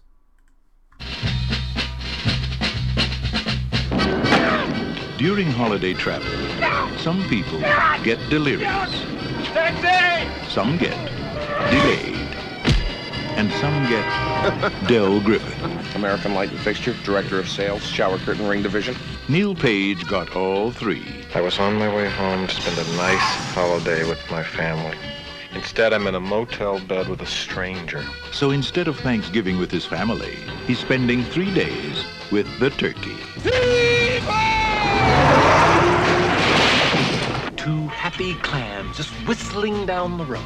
Flintstones, meet the Flintstones, they're the Marconi family. Paramount Pictures presents Wilma! Steve Martin, You ever been to Hawaii? Yeah. You see Don Ho while you were there? See the second show. That's the best one. Is that right? Yeah. John Candy, Why are you holding my hand? Where's your other hand? Between two pillows. Those aren't pillows. in a new film by John Hughes. Planes, trains, and automobiles. See that Bears game last week? Yeah, hell of a game, hell of a game. There you go. So, why? I mean, the comedy is broad. The comedy is way over the top, right? But what's, to me, brilliant about the movie, and it is, and here's why, and this is because this is the older me, right? And, I mean, if you asked me back in the day, I would probably put Breakfast Club and 16 Candles and Ferris Bueller right at the top of the list, because I was of that age and I connected to it more. And I guess as I get older, the family themes connect better, right? And to me, the movie is kind of an interesting film because the whole film has this road trip movie where everything is about Steve Martin and John Candy and butting heads throughout the whole film, and just the complete, you know, I mean, they're two sides, you know, I mean, they're not even close to being the same type of characters, right? It is the odd couple for sure, right? But in the end, it all comes back to family. And it is amazingly good at having this kind of antagonistic sort of feud between the two of them, right? And this, for Steve Martin, it's almost like a survival kind of thing, just trying to make it home, right? And then for anyone that's ever had to try and travel from A to B and had nightmare scenarios come up, they will connect to that. But in the end, it ends up becoming a sweet, tender family story, kind of like Home Alone does as well, right?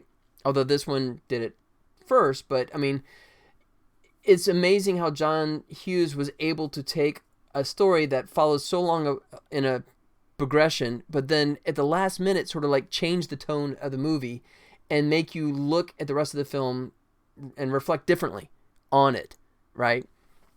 And I mean, because that's as much as I want to say without giving away any kind of spoilers, but that to me is, at this point, why Planes, Trains is actually my number one choice for him, just because it's a funny film, just absolutely funny film, right? Those aren't pillows, that joke, you know, amongst many, many others that are absolutely fantastic, right? And the movie actually, I think, got an R rating, is like a movie you can always watch, something like that. I think so. Yeah, I mean, it definitely has a Christmas theme to it, right? There, you know, in the same way that Home Alone did as well, right? There's a Christmas kind of motif to it, right? But it's all about family and being home for the family and, you know, connecting like that. So yeah, and well, okay, yes, but Die Hard was not directed by John Hughes. Die Hard still remains the greatest Christmas movie ever made. There's people that believe and know that it is the greatest Christmas movie ever made, and there are people that are wrong. Yes, Hans Gruber, greatest villain ever. Anyways, I digress. Released in 87, IMDb, you see the score is 7.6. Metacritic, actually one of his better rated movies at 72. So I'm not the only one that felt that way, but it is kind of an interesting thing because when I was compiling the list, I just assumed that I'd automatically put the Ferris Bueller's, the 16 Candles, and you know, the Breakfast Club up there, right at the top automatically, just because they were movies that I pirated on VHS tape back in the day, and my friends and I would watch them repeatedly over the weekends, right? Just, you know, way too much. But, you know, as I got older, I guess this is what I'm connecting to, right? And I guess just because I am older and just the themes, I think, connect better. So, those are the top 5. Now, the one remaining thing is the John Hughes, which I consider to be his worst film. And the answer, at least in my book, she's having a baby with Elizabeth McGovern and Kevin Bacon, and which is kind of sad. And I hate to do this because She's Having a Baby is actually John Hughes' most personal film. He actually wrote it on experiences that he had with his own wife, right? And it's just it's unfortunate that I kind of feel this way, but he does the same thing that he does, right, where I talked about before, where I said in Plane, Trains, Automobile, where you have this film, which is this antagonistic broad comedy that changes gears at the last minute and becomes a different tonal type film. He pulls it off. But She's Having a Baby does the same thing, but you don't buy it, right?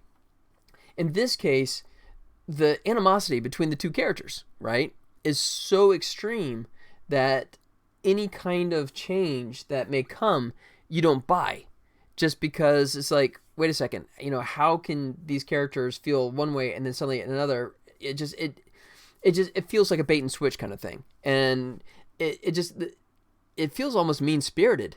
Okay, I didn't bring up a trailer for this one, but I can see if I can fire one up real quick.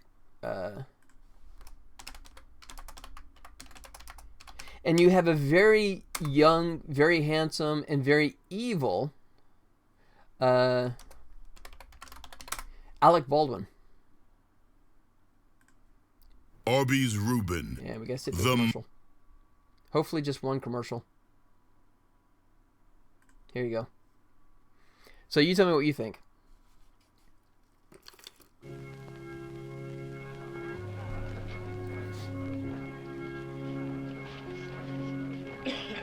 Kristen, wilt thou have this man to be thy husband? I will. Wilt thou, Jefferson, have this woman to be thy wedded wife?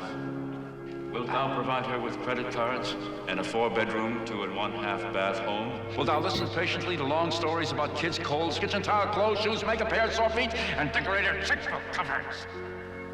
I will.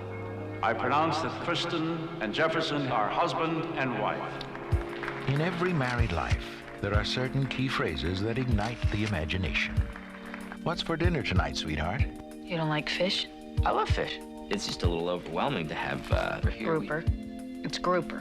What are you going to do with your life? Question is, what can I do? You have a BA in advanced languages. What was your minor? Elizabethan poetry. Let's not fight. You're not sleeping in this bed. Oh, really? Anywhere but in this room or in this bed. So what do you want me to do, huh? Tell me. My parents are coming over this evening. This is good, Jake. You're quite a barbecue chef. What is this? Is this dirt on here? If I tell you something, will you promise not to get mad? Okay, I promise I won't get mad. I stopped taking the pill.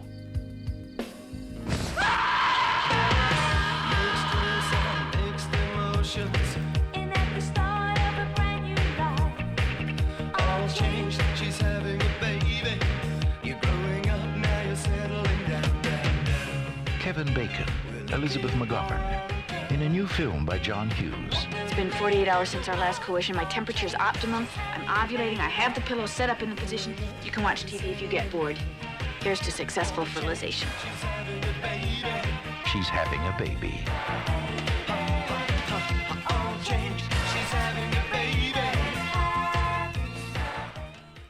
It looks like Robin. Yeah, Elizabeth McGovern unfortunately didn't have a gigantic career, unfortunately. And I guess this movie didn't exactly help her. But let's see. Let's go.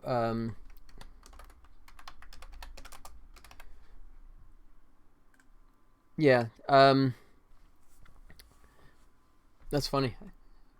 And I guess Robin has a little bit of a longer face, but Ordinary People, yeah. So I mean, she was in Downton Abbey a little bit, but yeah, she didn't really break out, not nearly like Kevin Bacon did, but movie ads, yeah, I agree with that, right? Hey, let's make you watch this commercial so then you can watch a commercial, right? Because that's what a trailer is, right? So anyways, so So yeah, if you watch the trailer, I guess you get a sense of the fact that it's not, I mean, you don't really feel any humor. So you can't tell, are we trying to be a drama? Are we trying to be a comedy? And my guess is the fact that John Hughes probably was just too close to home, where his other stuff would be inspired by things, but would be complete works of fiction out of whole cloth. This one, I think he was pulling from so much of his own personal stuff that he kind of got a little bogged down by it, right? And as a result, it's not really a fun watch because, you know, you don't really like the characters all that much. He made it sound like a comedy. Yeah, and then they're trying to show all the funny bits, right? But those funny bits kind of come out of context. I mean, is they're trying to play it up like, hey, it's a John Hughes comedy. You're going to laugh like crazy. It's like National Lampoon Vacation. No, it's not, right? I mean, what you saw are the bulk of the jokes in the entire movie was right there, right? Most of it is much more drama and mean-spiritedness, right? A slice of life, yeah, and I think that happens. I think directors kind of like to tell their own life stories. I think it happens for several different ones, but so just for me, this was his biggest miss. You know, out of all 8 of the movies he directed, if I come back here, see if I can find it again. Oops, let me go back. There you go. So there's the 8 movies he made. Weird Science, I'll just go through the others real quick. Weird Science is a trippy little film that's the definition of absurdity. Absolutely crazy, weird film.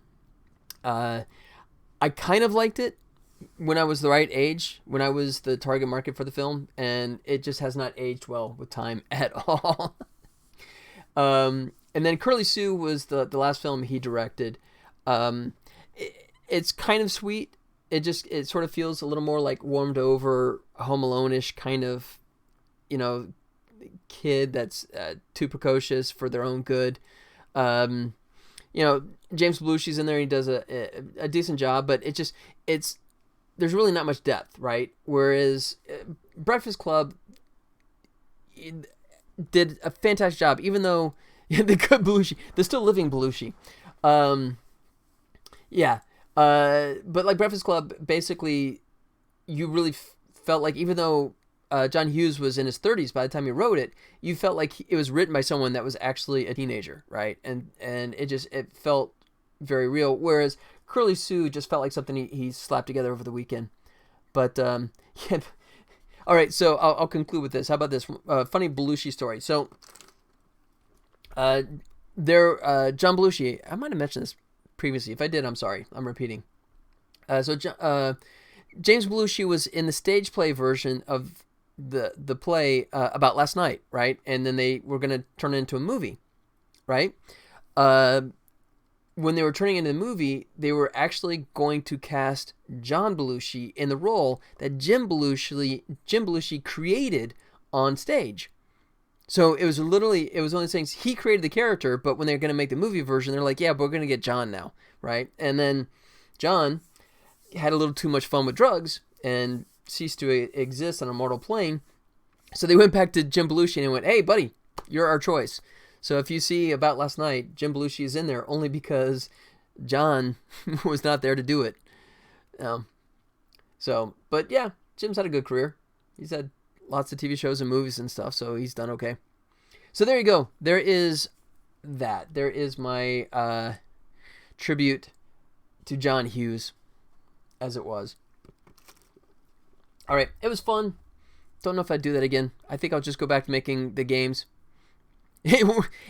Everyone's less weird than Steven Seagal. Talk about Jim Belushi. No, we're not. We're going to go ahead and wrap up. That was fun, but I think I'll stop. I will just keep doing the game stuff and getting distracted by you guys. But it was a fun thing to try. It was amusing. But yeah, I got like you guys the only ones still around at this point. And I appreciate you being there. All right. But I'll turn my music back on for the last bit. But all right. But yeah, thanks. Thanks for the suggestion. Well, I did say you guys. Yeah. Yep. And you guys are it. You guys are definitely it. All right. But I think it's that time. Penny is definitely biting it a bit to make her little cameo appearance. So I'm going to wrap up here. But thank you Yep. FD, thank you so much. There you go. You did coerce me into a 2-hour stream. Don't get used to it. I'm going back to the 1 hour and just, I'm going to try and squeeze the game stuff in there. We'll see. But yeah, thanks for hanging out. I do appreciate it. For anyone else, thank you so much for watching. I will be back on Friday. Thanks, FD. Hopefully at least some of that might be, try to be less annoying. No, I enjoy it, man. I enjoy it. It's good. I mean, it probably sucks for anyone that actually wants to see me making a game, but for me personally, I like it just because I'm trapped in my house, right? Stupid COVID. So, yeah, I enjoy the company. But I'll be back on Friday, 2 p.m. Pacific Standard Time, 10 p.m. GMT, wherever that is for you. But I will be back then. Hopefully made more headway on that. We'll be here. Cool. I'll be here too, man. Thanks for joining me. And let's do it. Let's do the Penny cameo. What do you say? Oh, yo! Jeez! Ow! That was my ear. She's like, it was 2 hours. That wasn't 1 hour. That was 2 hours.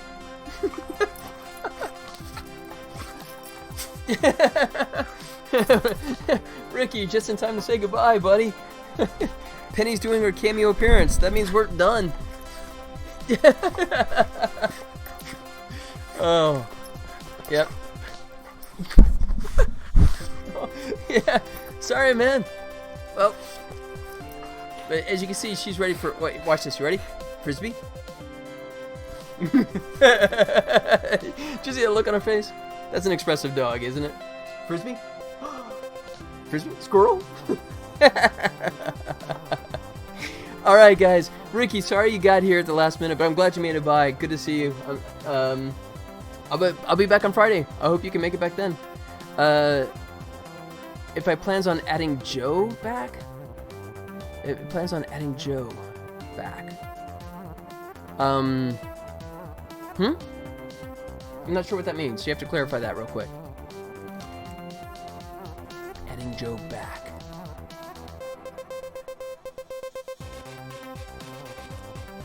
Not sure what that is.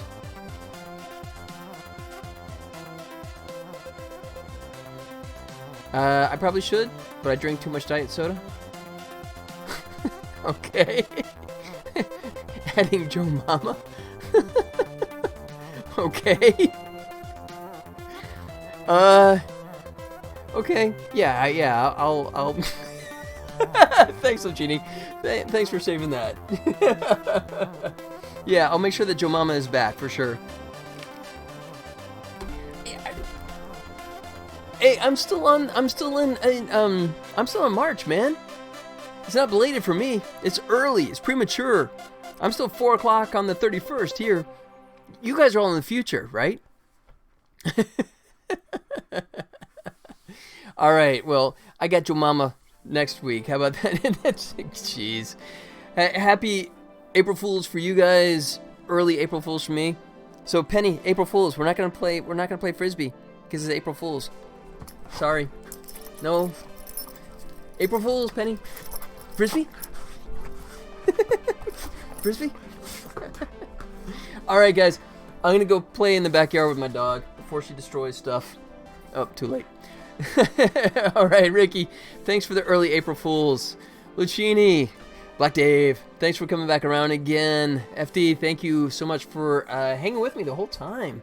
I appreciate that. And my boob had to bail out, but then it's late for him. He's got to go to school and all that kind of stuff, so...